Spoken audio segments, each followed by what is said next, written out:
Bueno, el título es ¿Por qué se mueren las madres en la Argentina? ¿No parece un título medio duro? Durante algún tiempo me criticaron la dureza de este título. Yo nunca lo quise cambiar, me hablaban de que pusiera como título... Un solo anuncio. Quienes son del área de pediatría, NEO, ya van pasando al otro salón. Cosa de que tercer piso es. Perdón, doctor, no, pero no sabía que nos separábamos acá.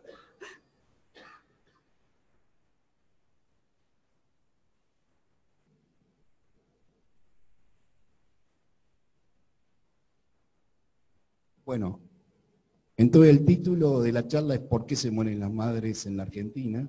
Voy a tratar de explicar algunos de los factores que intervienen en esta situación de cifras alarmantemente altas que tenemos todavía en la Argentina.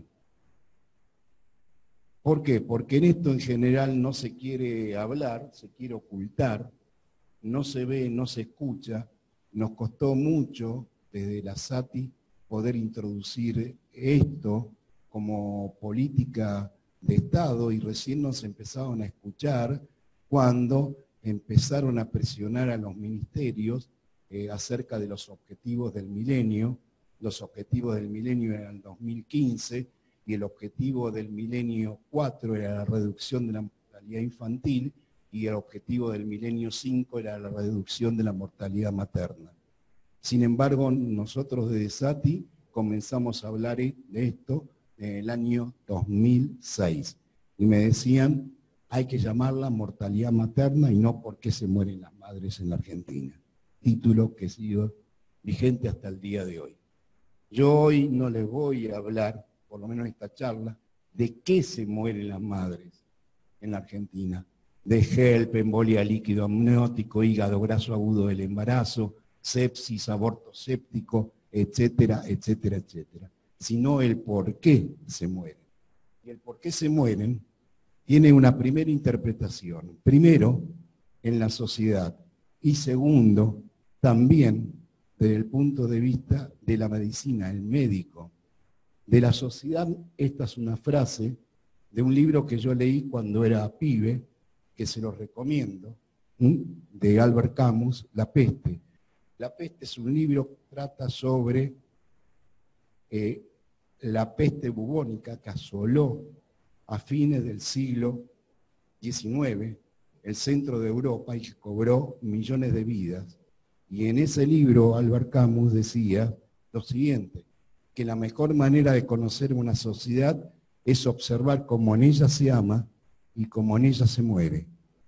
Como si fuera poco, en el discurso de colación de grado del año 1919, alguien cree, es muy importante, hace casi un siglo. ¿Ustedes saben lo que pasó en el año 19 en la Argentina? ¿Se acuerdan algún acontecimiento histórico importante? La reforma universitaria, que salió de las entrañas de la Universidad Nacional de Córdoba. El doctor Gregorio Arauz Alfaro, miren lo que planteaba en ese discurso de colación de grado, en la cual decía que la sociedad impone al médico grandes atribuciones. ¿Por qué? Porque están confiando en él sus bienes más preciosos como son su salud y su vida.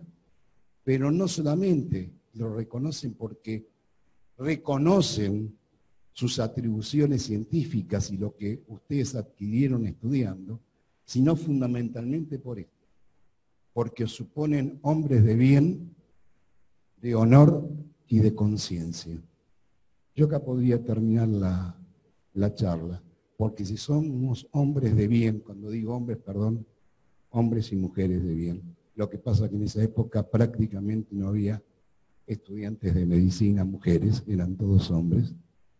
¿Qué quiero decir con esto? Nosotros tenemos que denunciar las injusticias como médicos. Vamos a ver por qué. Entonces, para poder entrar en tema, tengo que saber definir qué entendemos por muerte materna. La muerte materna es nada más y nada menos que la muerte de una mujer mientras está embarazada o dentro de los 42 días siguientes a la terminación del embarazo, independientemente de la duración y el sitio del mismo, debido a cualquier causa relacionada con o agravada por el embarazo mismo o su atención, pero no por causas accidentales o incidentales. O sea, está fuera el trauma, por ejemplo. Y ahora la OMS agregó y amplió la definición en lo que es la mortalidad materna tardía, que lleva la mortalidad hasta el año del puerperio. Y es muy importante esto, ¿por qué? Porque dentro de esta definición queda afuera, por ejemplo, la miocardiopatía periparto, porque la miocardiopatía periparto se ve fundamentalmente, el 90% de ellas, en los primeros 3 o 4 perales. Por lo tanto, han pasado los 42 días y no eran clasificadas como muertes maternas las miocardiopatías periparto. Y ahora sí, por ejemplo, a nivel mundial, y es parte de la definición que ha planteado la OMS. La mortalidad materna ha sido una tragedia descuidada y se ha descuidado porque las que sufren son personas ignoradas con menos fuerza e influencia sobre cómo se emplean los recursos nacionales. Son pobres y por encima de todo son mujeres. Esto lo dijo Mahler. Si ustedes no saben quién fue Mahler, Mahler fue durante muchos años director de la Organización Mundial de la Salud. Fue el que creó el espíritu de alma mata. Si no conocen el espíritu de alma mata, les comento, en el año 1978, en una zona que hoy correspondería a Kazajstán, se reunieron las naciones y se declaró salud para todos en el año 2000. Y ese fue el llamamiento que hizo Mahler como ministro, como director de la OMS. Después vamos a ver lo que pasó con esto. ¿Por qué debemos ocuparnos de las muertes maternas? Parte lo dijo ya el ministro de Salud. Fundamentalmente porque fue una prioridad internacional en la reducción en un 75% para el 2015 y fue un compromiso asumido por los países de América Latina en las metas del milenio. La Argentina, junto con 184 países del mundo, firmaron los objetivos del milenio como un compromiso de Estado. Como siempre, la Argentina siempre cumple, no cumplimos con los objetivos del milenio. Los objetivos del milenio para la Argentina, año 2015, era la reducción de la mortalidad materna a 13 por 100.000 nacidos vivos. Y llegamos al 2015 con 40 por 100.000 nacidos vivos. O sea, 3 veces más de lo que eran los objetivos del milenio. Algunas cifras para poder saber de qué estamos hablando. Si entre 120 a 125 millones de mujeres embarazadas hay en el mundo por año, se mueren estas. Entre 305.000 a 310.000 muertes maternas al año. 99% en países, acá la pone en vías de desarrollo. A mí me gusta hablar de países subdesarrollados. Esto siempre lo digo, me hace acordar a mi mamá. Cuando yo era pibe, me decía, Luisito, para crecer tenés que comer muchas galletitas merengadas Bagley. Las merengadas eran exquisitas, no de color frutilla como son ahora, sino de color blanco, una pasta exquisita. Creo que me comí 1 tonelada y siempre me di lo mismo, 1,65 m, subdesarrollado, no en vías de desarrollo. Además me engañaron con lo de la galletita Bagley, como nos engañaron con la Alianza para el Progreso para América Latina. Entonces, 99% en países subdesarrollados. Cada 80 segundos muere una mujer embarazada. Y miren esto, 45 millones de partos anuales se realizan sin ningún tipo de atención profesional. Y me falta agregar un tema. ¿Ustedes saben cuántas creen de estas muertes, ¿cuántas se tendrían que haber producido? ¿Alguien tiene idea? Se podían haber evitado 300.000 muertes, trabajando coherentemente, sin hacer nada espectacular, trabajando coherentemente. Cada día, miren esta cifra, mueren 1.100 a 1.200 mujeres en el mundo por año. La razón de mortalidad materna ratio en países en vía de desarrollo, 220 por 100.000 nacidos vivos. Miren los países desarrollados, 12 por 100.000 nacidos vivos. Una cosa de loco la diferencia. Este es un mapa que armé hace algunos años, pero es prácticamente inmodificable. Expectativa, no expectativa de vida, expectativa de muerte de una mujer embarazada en diferentes regiones del mundo. Miren en el África subsahariana. Se muere una embarazada cada 16. Miren, en América Latina, una cada 160. Miren en Europa, una cada 3.500. Y en Canadá y Estados Unidos, una cada 7.500. Miren esto, Nigeria, Sierra Leona, se muere una cada 7 embarazadas. Y en Canadá se muere una cada 8.000. ¿Influirá algo la situación económica, social, cultural? Vamos a ver. Este es un mapa que armé en el 2014-2015, que tampoco se modificó mayormente, se modificó un poco acá en Brasil, se modificó acá en Bolivia y se modificó algo en Perú. Pero miren la gran dispersión que hay. Miren Haití, 390 por 100.000 nacidos vivos, y Uruguay, 14 por 100.000 nacidos vivos. Quiero decir, desde los objetivos del milenio, el único país que acercó el bochín fue Uruguay. Esto es largo de discutir, no es parte de la charla, pero habrá influido en algo que hayan adoptado.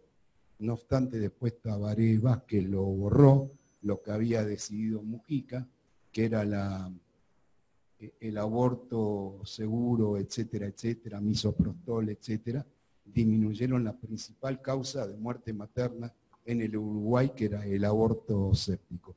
Con esto no estoy diciendo viva el aborto, no digo pro aborto. El aborto es una tragedia en cualquier escenario, seguro o inseguro, punible o no punible. Pero hay una realidad en Latinoamérica que después lo vamos a ver, y creo que los sistemas de salud tienen que hacer algo, y esta es una discusión de salud, y no es una discusión teológica, filosófica, religiosa, etcétera, etcétera, etcétera. ¿Por qué? Porque los abortos clandestinos van a seguir existiendo, como existen ahora que está, digamos, punible el aborto, no obstante sigue habiendo abortos clandestinos. Según el Ministerio de Salud Nación, se producen al año entre 300 a 400.000 abortos en condiciones de inseguridad en la Argentina. Y estamos locos. No existe el término aborto séptico sin que sea un aborto inseguro. No existe. Por lo tanto, no existiría la muerte por aborto séptico. Esta es la Argentina. Miren la Argentina. 39 por 100.000 nacidos vivos. Esto quizás yo no les digo nada, 39 por 100.000 nacidos vivos no significa nada. ¿Saben cuánto es la mortalidad en Estados Unidos? 6 por 100.000 nacidos vivos, y están preocupados porque estaban en 4, ahora aumentaron a 6. O sea, lo tenemos hectuplicado. En Canadá es de 4 por 100.000 nacidos vivos. En Europa es de 8 por 100.000 nacidos vivos. Estamos muy lejos. Pero a su vez, quiero mostrarles esto. Miren la gran desigualdad que existe en la Argentina desde el punto de vista regional de la mortalidad. Miren, por ejemplo, la ciudad autónoma de Buenos Aires tiene 19 por 100.000 nacidos vivos, versus, por ejemplo, Misiones, que tiene 59 por 100.000 nacidos vivos, o el Chaco, que es la preocupación del ministro, 73 por 100.000 nacidos vivos, y así de seguido, o sea, una gran dispersión y desigualdad también regional, e inclusive en la misma región, en la misma provincia. No es lo mismo atenderse, por ejemplo, en la ciudad en Resistencia, que a 100 kilómetros de Resistencia. Vamos a encontrar ahí mayor mortalidad que en la propia ciudad de Resistencia. Eso está medido. Por lo tanto, entramos en el terreno de las desigualdades. ¿Tiene las mismas posibilidades de superar el parto una embarazada en Jujuy que en el Cava? No. No tienen las mismas posibilidades y el riesgo es mucho mayor. La calidad de los datos. Tenemos muy mala calidad de los datos. Nosotros hace poco, la Sociedad Argentina de Terapia Intensiva, conjuntamente con la Sociedad de Obstetricia y Ginecología de Buenos Aires y la Dirección Nacional de Maternidad e Infancia del Ministerio de Salud Nación, hicimos un trabajo sobre omisión de registro de muertes maternas en la República Argentina. Trabajo que les recomiendo leerlo, se acaba de publicar, es el único trabajo del estilo en el mundo, se acaba de publicar en la Revista Panamericana de la Salud y brevemente será publicado también en el British Journal de Ginecología y Obstetricia. A la Argentina, la Organización Mundial de la Salud y la Organización Panamericana de la Salud le da un coeficiente de agregar un 50% a las cifras estadísticas que muestra la Argentina sobre mortalidad materna. Nos agregan esto. Nosotros demostramos que en parte tienen razón, pero en parte no tienen razón. Nuestro trabajo demuestra de que el subregistro es del 16 al 17%, no un 50%. Hay subregistro, pero no de los niveles que plantea la OMS.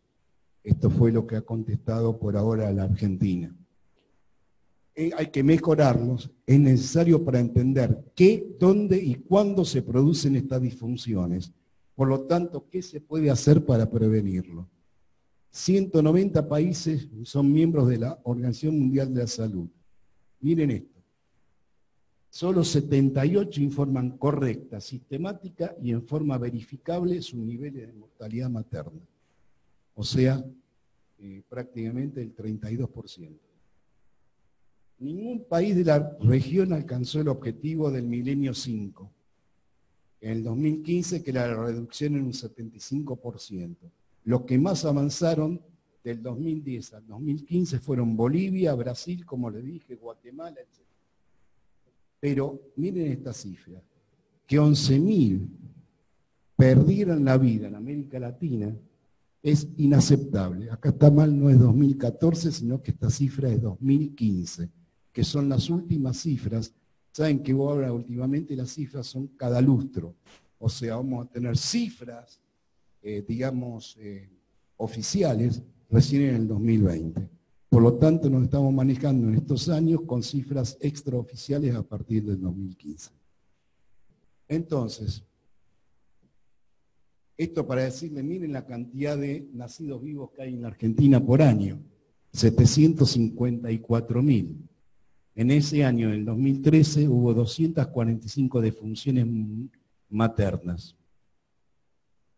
Esto para mostrarles, desde que hay estadísticas en la Argentina en salud, desde el año 1990, si yo trazo una línea, es prácticamente una línea recta, salvo acá 3.2 y salvo acá, que es el 2009, 5.5.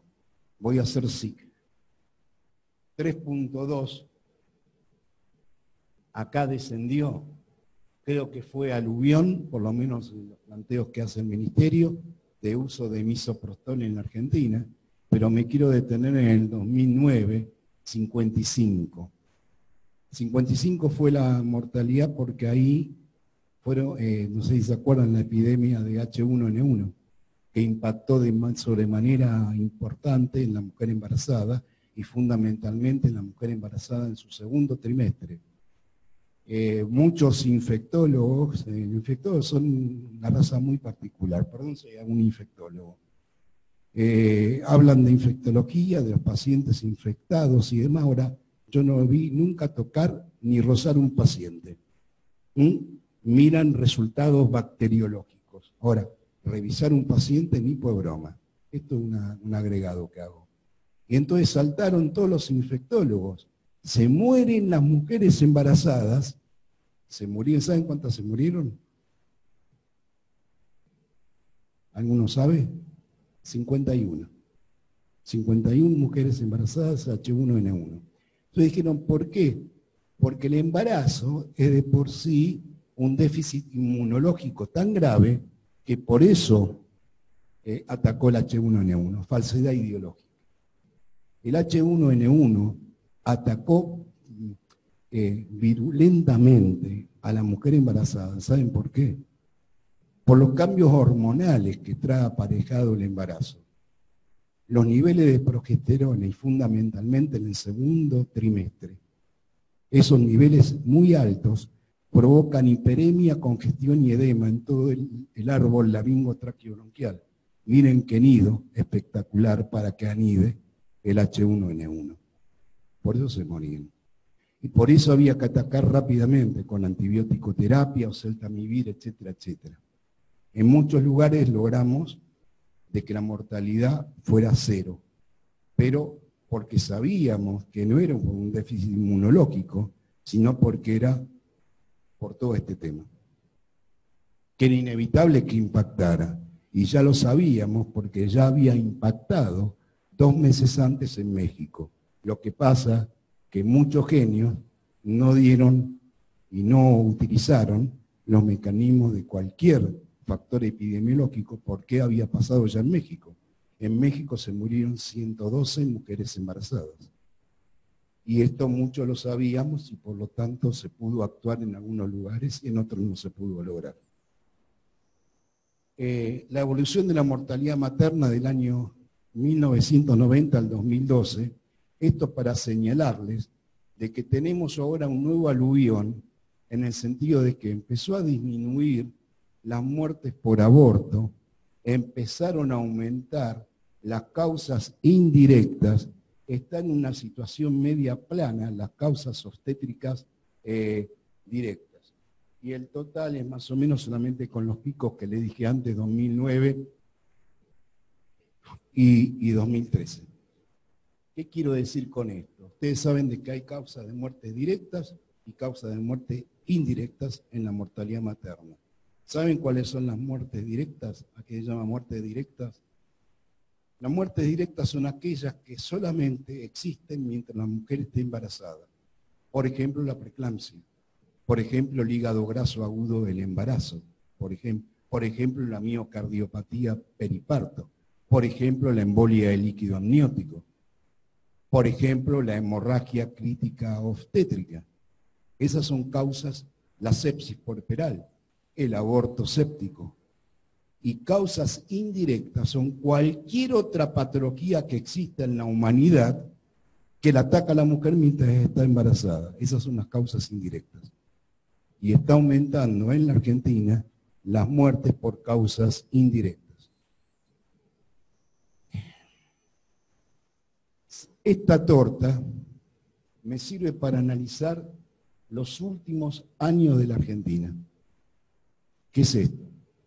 Los últimos años, la principal causa que está acercando entre el aborto y las causas indirectas se llevan prácticamente cerca del 50% de las muertes maternas en Argentina, seguida por los trastornos hipertensivos, en realidad por la enfermedad preeclámptica, no me gusta hablar de trastornos hipertensivos, seguida luego por las hemorragias, fundamentalmente las hemorragias, la atonía uterina, el útero de Cuvier, la sepsis puerperal, está aumentando esto.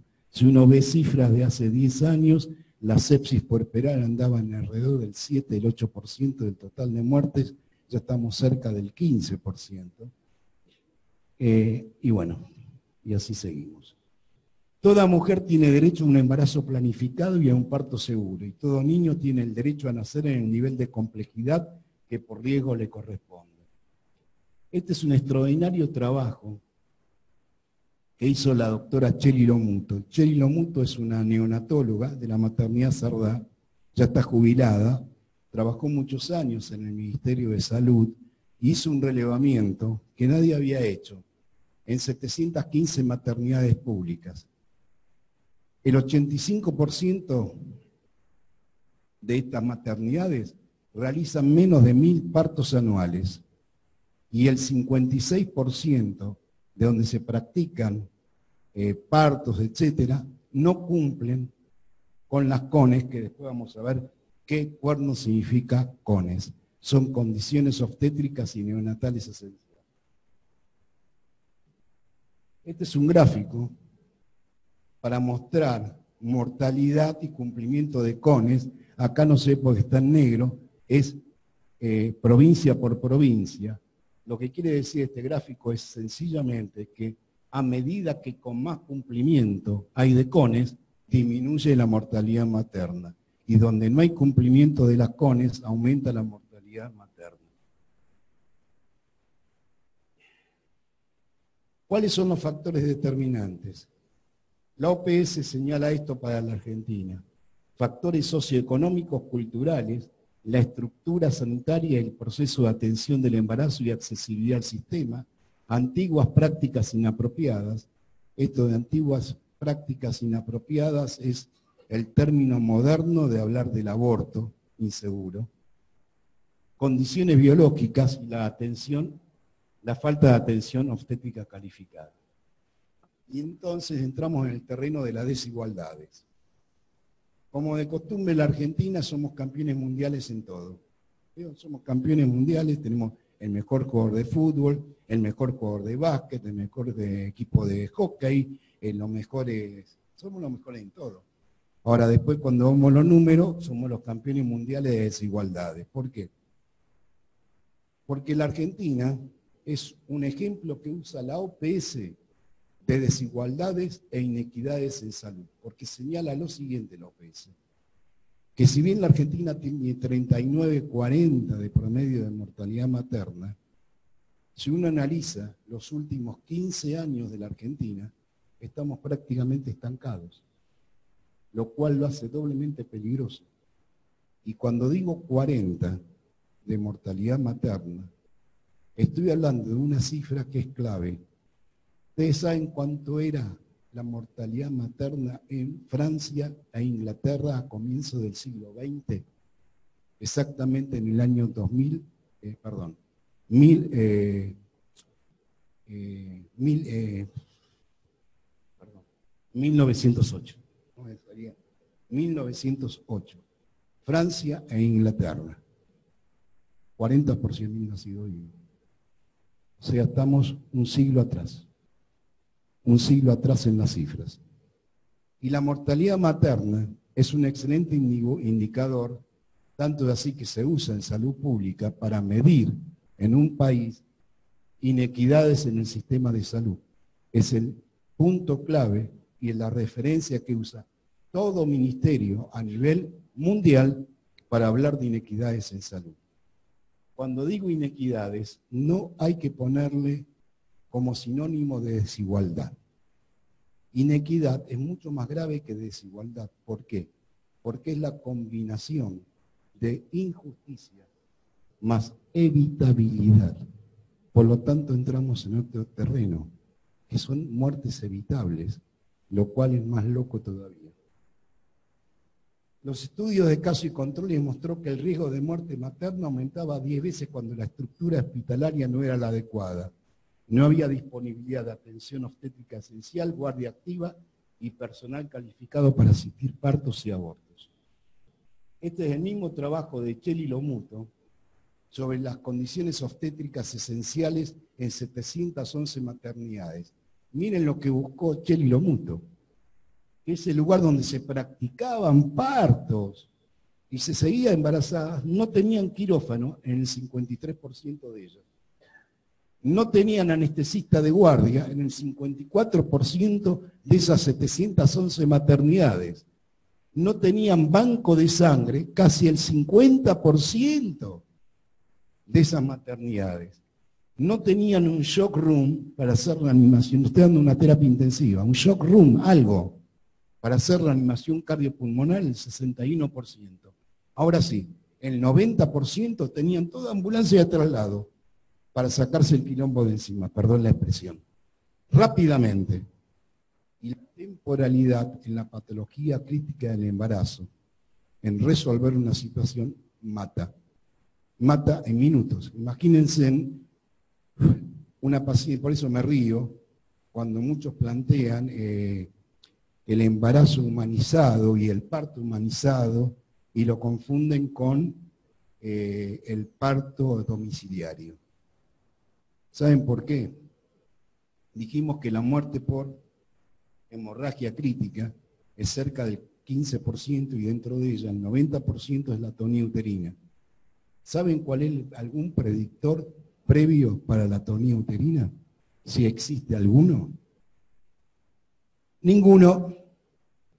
Ergo, la mujer está pariendo, hace una atonía uterina.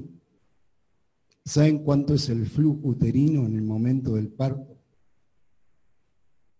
500 a 600 mililitros minuto. Por lo tanto, en 7 minutos, 8 minutos, tengo que una hemorragia exsanguinante y me hablan de parto domiciliario. Llega a tener una atonía uterina y es sinónimo, firman el certificado de defunción. Se hace el parto domiciliario en algunas localidades de Inglaterra, pero ¿saben cómo se hace? Con una unidad de terapia intensiva móvil en la puerta de ese domicilio. Estamos muy lejos de poder llegar todavía a eso. ¿Se ha entendido este concepto, no? Y cuando se tomaba todas estas variantes, todas, el 35% de esas 711 maternidades cumplían con esas cones. O sea, un desastre. ¿Quedó trabada?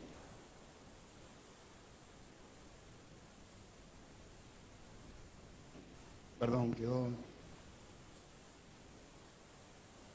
Perdón.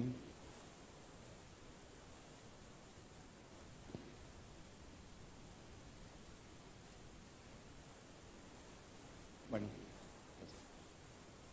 Entonces, en el Congreso Internacional de la FIGO, el doctor Fatala también tuve el gusto de conocerlo hace unos años, decía esto en ese congreso, que las mujeres mueren dando a luz porque las sociedades no consideran que sus vidas valen el costo necesario para salvarlas. Las muertes maternas son en sí mismas una violación de los derechos humanos de la mujer y las muertes son expresión de las desventajas económicas, sociales y culturales que padecen las mujeres. Por lo tanto, de nuevo aparece el término evitabilidad. Y si hablamos de evitabilidad y hablamos de derechos humanos, tenemos que decir esto, queridos colegas, y esto es lo que no se dice. Se cae un jumbo en la Argentina lleno de mujeres embarazadas por año y todo el mundo silba de costado. Solamente se acuerdan de esta situación cuando hay que presentar cifras ante la Organización Mundial de la Salud. No es un fenómeno natural que golpea a las mujeres, no es que Dios se ensañó con la mujer en la Argentina para que se meta en ese avión y ese avión se caiga. Además, quiero decirles que tenemos la obligación ética, moral y legal. La Constitución Nacional del año 94, la reforma del 94, el artículo 75, inciso 22, habla específicamente sobre esto, que es la Convención sobre la eliminación de todas las formas de discriminación contra la mujer y los derechos relacionados con la maternidad y la salud. Pregunto, ¿se cumple? Como todo en la Argentina, nada se cumple. A su vez, si miro más con el microscopio, cuando digo se mueren, no se mueren cualquiera. Ellas son las que se mueren. Son mujeres en general pobres, jóvenes, analfabetas y que viven en áreas rurales periurbanas. A su vez tengo que decir, si son pobres, quiero decirles estas cifras de la Organización de Naciones Unidas. Esta es una publicación que salió hace 2 o 3 años. 2.800 millones de habitantes en el mundo viven con $2 diarios. Y 1.200 millones de habitantes viven con $1 diario. Esta es la situación en el mundo. Cuando se muere una madre, es muy importante porque primero queda un huérfano, pero a su vez se disuelve la unidad principal de la sociedad, que es la familia. Se destruye una familia. Miren además la importancia desde el punto de vista mirado desde la sociedad. Huérfanos y destrucción familiar. Entonces, nuestro objetivo como intensivistas es salvar vidas. Entonces muchos me dicen, pero Golu, para hacer esto, lo que vas a plantear, necesitas recursos humanos y tecnológicos. Aquellos que me plantean esto, que puede ser algún ministro, le contesto con Kenneth Arrow. Kenneth Arrow fue Premio Nobel de Economía en el año 1994. Y ganó el Premio Nobel con esto. Y dijo en su conferencia de recibir su Premio Nobel que la sola aplicación de las leyes del mercado hace a los enfermos más enfermos y a los médicos menos médicos. Y no era médico, era economista, Kenneth Arrow. El estudio de la OPS para la Argentina, refrendado en el 2015, que hay limitaciones políticas y financieras a nivel nacional que obstaculizan los objetivos de las organizaciones que trabajan por la salud materno-infantil. Reconocer que todo embarazo conlleva un riesgo. No existe embarazo y parto sin riesgo. Quien le diga eso es un mentiroso. Ahora, yo tampoco quiero poner miedo, pero tengo que actuar como un intensivista. Un intensivista, si hay alguna apotegma que tiene que estar en una unidad de cuidado intensivo, ya sea polivalente, ya sea monovalente como la mía, maternal, es mejor estar preparado para algo que no va a suceder, a que suceda algo para lo cual no estamos preparados. Esta es la apotegma que tiene que estar en cualquier unidad que se preside, llamada unidad de cuidados críticos. Entonces, nuestra unidad de terapia intensiva, en la maternidad de las maternidades, como es la maternidad Cerda, ustedes saben de que es la maternidad más importante de la República. ¿Saben cuándo abrió sus puertas la unidad de cuidado intensivo maternal? Año 1995. Sin embargo, existía una unidad de cuidado intensivo neonatal desde el año 1973. Primera cosa que tengo que decir a grosso modo, había reconocimiento de la mortalidad neonatal y había desconocimiento de la mortalidad materna, claro. Mientras no existíamos nosotros, cada mujer embarazada que respiraba un poco más fuerte de lo debido, rápidamente tirada a un hospital general de agudos. Entonces no se tenía conciencia de cuántas de ellas se morían. Yo a esto lo llamé en su momento el síndrome de los escarpines y las flores. Cuando abrimos la unidad de cuidado intensivo maternal en la Cerda, muchos tenían miedo. Claro, apareció el término muerte. Si hay una unidad de cuidado intensivo, se puede morir, muerte. A mí no me preocupaba que esta idea estuviera en la población general. Lo que más me preocupaba es que esta idea estaba en la población médica, en la población obstétrica de mi maternidad. Y quiero decirles de que el 99%, más del 99% de las pacientes que ingresan a la unidad de cuidados intensivos se salvan su vida. Entonces no es un camino hacia la muerte, es donde se juega la máxima esperanza hacia la vida, no hacia la muerte. Por lo tanto, el síndrome de los escarpines y las flores, claro, se interpretaba como un hecho de felicidad. Venían con las flores, los escarpines, no, mire, está muy grave eso. ¿Cómo mi hija está muy grave? Sí, su hija está muy grave. Entonces es muy importante cómo vamos a informar, porque dentro de la gravedad, absolutamente, prácticamente todas, si trabajamos bien, son recuperables. A su vez, en todo esto viene la equidad o la inequidad de género. Este libro lo leí hace exactamente 18 años atrás en unas vacaciones en Mi lugar en el mundo, como dice Cristina de Calafate, mi lugar en el mundo es Pinamar. Lo compré en Pinamar y fue un libro extraordinario de una antropóloga, socióloga mexicana, la doctora Lagarde, que escribió este libro que se llamaba Los cautiverios de las mujeres. Y este era el subtítulo del libro. Madres, no me puteen, madres, esposas, monjas, putas, presas y locas. No decía el libro prostitutas, putas. Así que pongo el título original que es putas. ¿Qué quería decir la doctora Lagarde en su libro?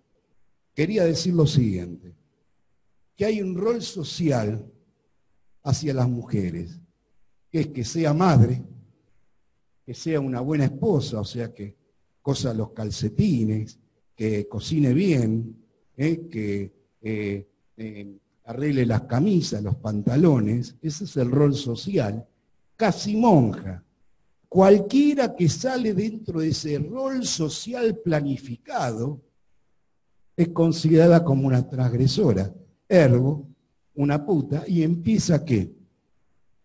La pelea familiar, empieza el femicidio, o termina presa porque mató a su pareja, o termina muerta, o termina loca, porque es considerada una loca. En eso estamos todavía, y esto ya lo anunciaba en México hace 18 años, y yo decía, qué lejos estamos de esto. Y de pronto me doy cuenta qué cerca estamos de lo que decía Lagarde que sucedía en México. De bien, todo lo que sucede antes en algún lugar viene, no sé, para la Argentina. Por lo tanto, ¿cómo pensar en la embarazada? Requiere un trabajo interdisciplinario, debate de ideas, bueno, etc. Y acordarse, queridos colegas, siempre trabajamos con dos. La díada madre y su niño. Y también quiero decirles lo siguiente, no sé si hay enfermeras, no existe, y mucho menos en una unidad de cuidado intensivo maternal, una unidad de cuidado intensivo maternal, si no existe enfermería en cuidados críticos maternales. ¿Por qué? Porque en las diferentes fases del desarrollo del conocimiento médico, con la creación de la medicina crítica y la terapia intensiva, los médicos observaron con sorpresa que la muerte era un proceso complejo que tomaba su tiempo y muchas veces podría evitarse. Por lo tanto, esto también es patrimonio del intensivista, no es patrimonio del obstetra. ¿Saben por qué? Miren el grado de indefensión durante años que tuvieron las mujeres embarazadas en nuestro país. Primero, eran vistos por los obstetras, que no tienen formación clínica, ergo, aparecía una situación complicada y entonces salían corriendo buscando ¿a qué? Al clínico. El clínico tampoco tenía formación en el embarazo. Y decía, ¿qué me trae? Yo qué sé, una mujer embarazada con panza, yo qué sé de esto. Y entonces iban corriendo al cardiólogo. Menos todavía. Y nosotros, que hasta hace unos años, le escapábamos también a la mujer embarazada, cuando nos traían una mujer en la unidad de cuidado intensivo, una embarazada, y ¿qué están haciendo? ¿Está? Miren el ángulo de indefensión, hasta que empezamos a bucear desde la terapia intensiva el embarazo crítico. Y hoy existe, y es módulo obligatorio de la carrera superior de especialista en terapia intensiva, el módulo de obstetricia crítica.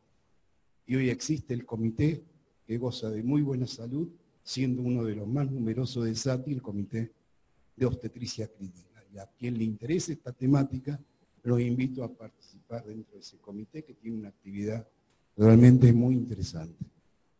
Tengo el honor de haber sido el fundador en el 2004 de ese comité.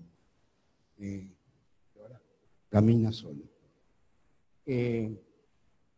¿Por qué yo decía la enfermería? Ellas fueron las que me enseñaron estas realidades éticas, mis enfermeras, que me decían, yo no permitía entrar al niño a la terapia intensiva. Los primeros 2 años, yo era un brígido intensivista, no entran sus bebés, no entran sus hijos, es más, no entra nadie, están muy graves. Y me empezaban a decir, de que Golú, probemos. Y entonces me decían, no era ético. No es ético separar a la madre de su niño. A su vez, les quiero decir, yo tengo una hija, mi hija tiene 36 años. Todavía no soy abuelo. Todo lo que tengo es un nieto perro de mi hijo. Pero me encantaría ser abuelo. Pero, por ejemplo, no me gustaría... Primero no me gustaría que mi hija tuviera algún problema en el decurso de su embarazo. Ahora bien, si yo tenía un problema, menos me gustaría que estuviera en una unidad polivalente, al lado de un hombre de 80 años séptico hasta los testículos. ¿Se entiende? En cada lugar que existan partos, tiene que haber por lo menos 1 o 2 camas dedicadas a la paciente patológica crítica. Y no me digan que no se puede hacer esto porque no les creo. Como si fueran en algún momento las salas de aislamiento de algunas unidades. Están reservadas para la patología crítica. No estoy planteando de crear nuevas unidades. Sobre las que ya creadas, y si tienen más de 2.000, 3.000 partos, les puedo asegurar de que van a tener pacientes seguros. Entonces, porque además tenemos que saber de que la temporalidad, como le dije antes, del manejo especializado en estas pacientes mata. El tiempo transcurrido mata. Y esto fue lo que me enseñaron mis enfermeras hace exactamente 21 años atrás. Me rompieron tanto los quinotos que dije, bueno, probemos. ¿Y qué me pasó? No era la cuestión solamente ética, sino que nos dimos cuenta que era terapia. Pacientes mujeres que estaban realmente muy comprometidas, con mucha angustia de su vida, aparecía su bebé, lo ponían mis enfermeras en su regazo, lo ponían en la teta, y era la mejor adrenalina del mundo, su bebé. Me cambiaba totalmente, lo cual también nos ayudó, créanme, a disminuir la mortalidad materna. Prácticamente hoy la Sardá tiene 0 de mortalidad materna y espero seguir así. No es madera, aluminio, bueno, digamos que es madera. Toco madera. Después de ella no soy ningún tarado. No le estoy planteando, queridos colegas, de que formemos una tropilla de perros de policía entrenados para cuidar un gatito. Lo que estoy diciendo, ojo, que no pase un gatito en el medio de estos perros de policía, porque se lo van a comer al gatito. Evaluar muy bien los riesgos. Esto es lo que le dije antes, que es mejor estar preparado para algo que no va a suceder. Entonces, si pienso la mortalidad materna y por qué se mueren las madres en la Argentina, de esta manera puedo cumplir con los 5 principios de la salud, que son la universalidad, la igualdad, la equidad, la participación o construcción emancipadora, como decía Foucault, y fundamentalmente la solidaridad. Los médicos estamos ante un dilema, y fundamentalmente los médicos intensivistas. ¿Por qué nos están llamando tanto para los ministerios, para ser ministros, para ser secretarios de salud? Porque tenemos una particularidad los intensivistas. vemos todo el espinel para que llegue un paciente en estado grave de todas las catrascas cometidas previamente, como si fuera una gran película. Tenemos esa particularidad, por eso nos quieren, no porque seamos simpáticos, porque tenemos esta formación de mirar toda una película. Entonces, si vemos toda la película, queridos colegas intensivistas, vemos todas estas injusticias. Lo único que les pido es que reclamen justicia. La única opción es ser solidario. ¿Solidario con quién? No con las instituciones, no con los ministerios, no con sus jefes, o sea, bombardeenme también a mí. Sean solidarios con los pacientes y entonces no se van a equivocar. Quizás en algún momento, si pensamos todos de esa manera, podamos solucionar las grandes injusticias que hay en este país, por lo menos desde el punto de vista de la salud. Este es un trabajo que presentó la OMS, un Safe Abortion, que es aborto inseguro. En el año 2008, en el mundo, se practicaron 22 millones de abortos en condiciones de inseguridad. Ahora bien, miren lo llamativo.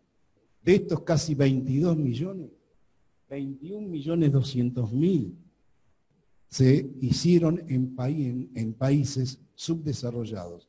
Solamente 400.000 en países desarrollados. Y miren en América Latina, 4.200.000 abortos en condiciones de inseguridad. Y a la cabeza, ¿saben quién está? 2 países.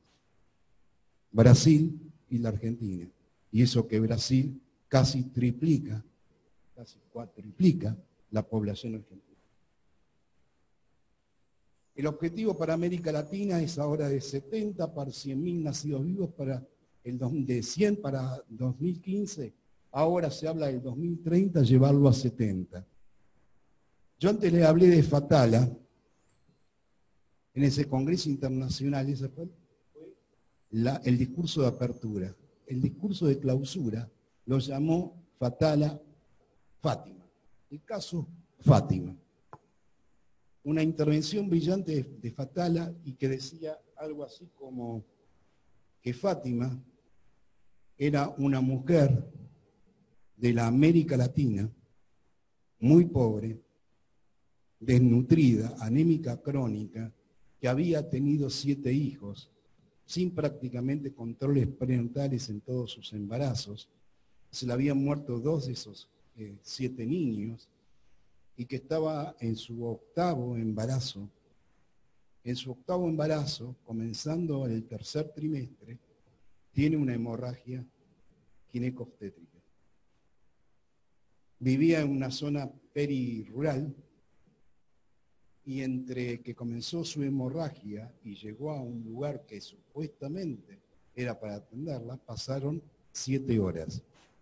Fátima se muere, firma el certificado de defunción el médico que estaba y pone que Fátima se murió de hemorragia crítica obstétrica. Ahora bien, cuando uno analiza a qué lugar llegó, primero todas las condiciones previas que señalé, pobre, analfabeta, sin control prenatal, etcétera, etcétera, la temporalidad en llegar a un lugar que supuestamente le iban a atender, y cuando llegó a ese lugar no había un shock room, no había banco de sangre, no había un cirujano, no había un anestesista. ¿Ustedes creen que Fátima se murió de hemorragia crítica obstétrica? Fátima se murió por todas las condiciones que señalé anteriormente. Por eso se murió Fátima. Este es el doctor Mahler. Tuve el gusto de conocerlo acá en la Argentina en el año 2008. Estuvo en el Sheraton Hotel conmemorando los 30 años, en el 2008, del espíritu de Almata. Y mire lo que decía Mahler en la conferencia ahí en el Sheraton. Que hay recursos para generar salud para todos, pero falta decisión. Pero a su vez decía, por haber augurado en 1975 salud para todos, en el año 2000, Mahler recibió críticas. ¿Qué críticas? De que se equivocó enormemente. Y sin embargo contesta esto.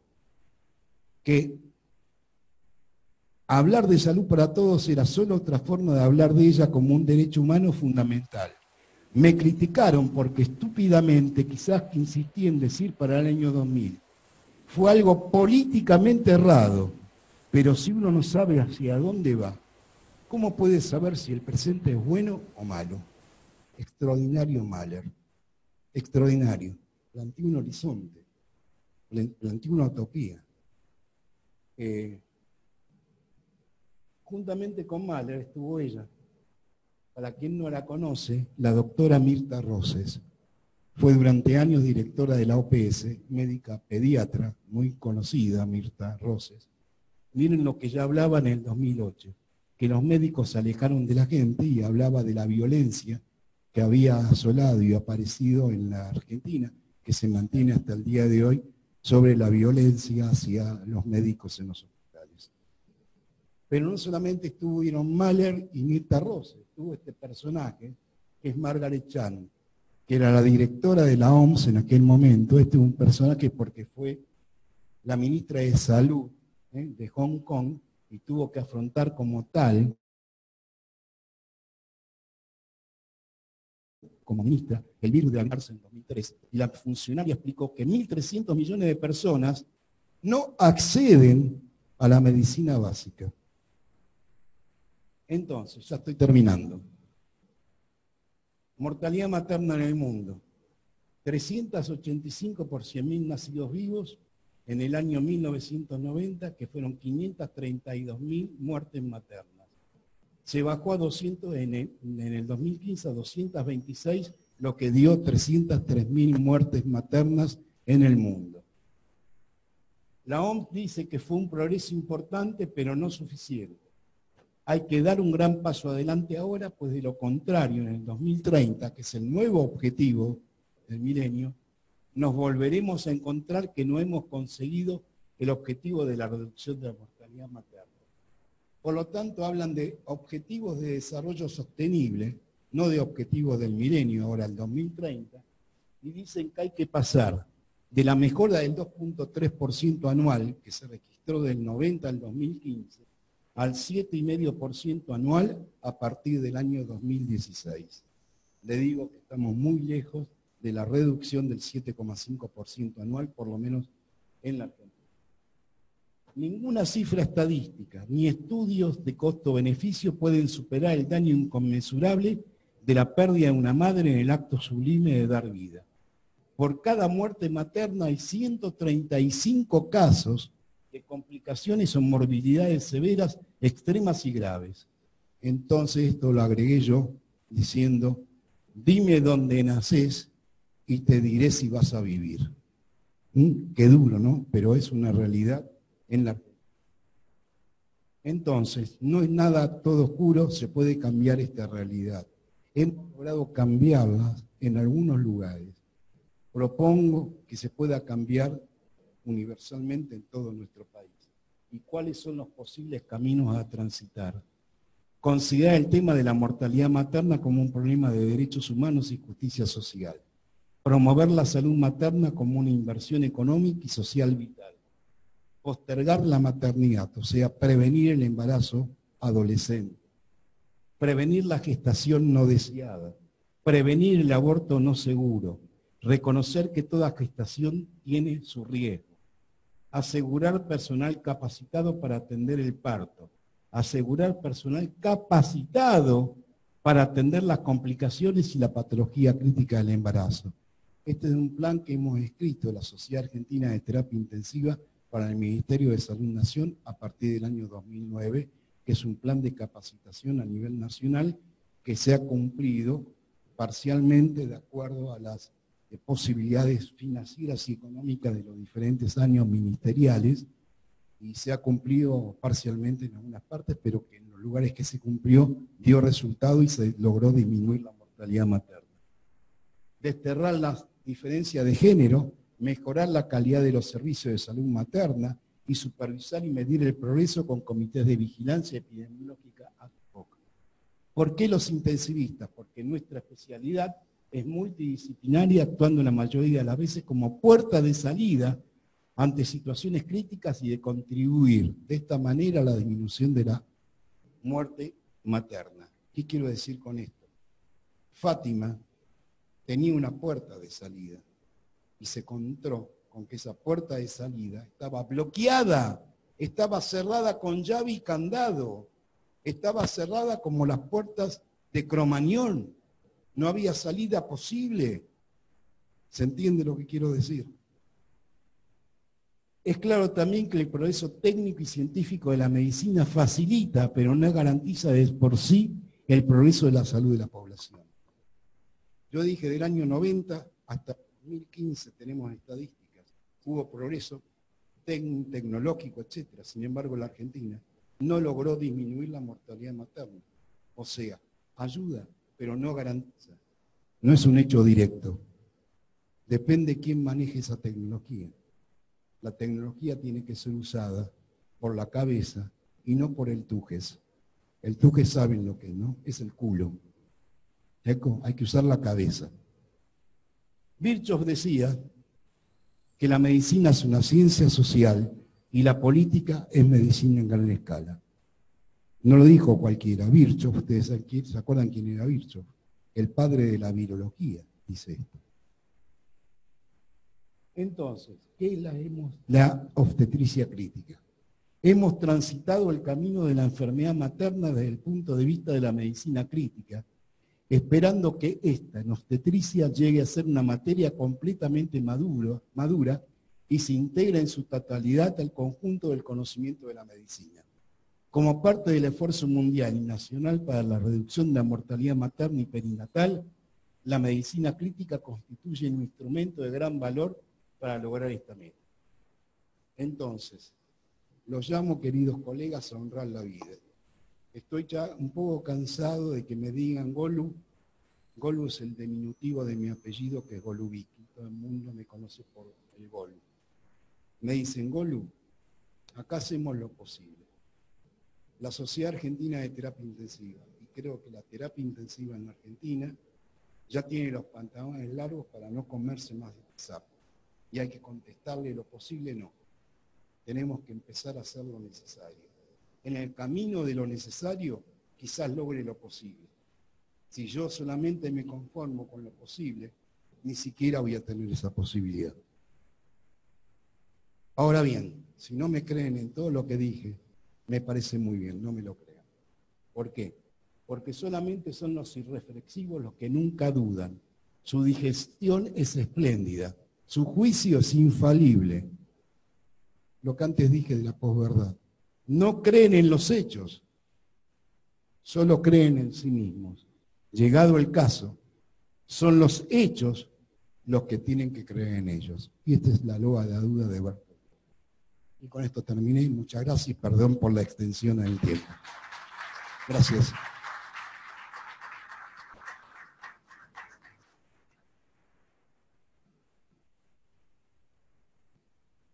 Bueno, preguntas, si algo no se entendió.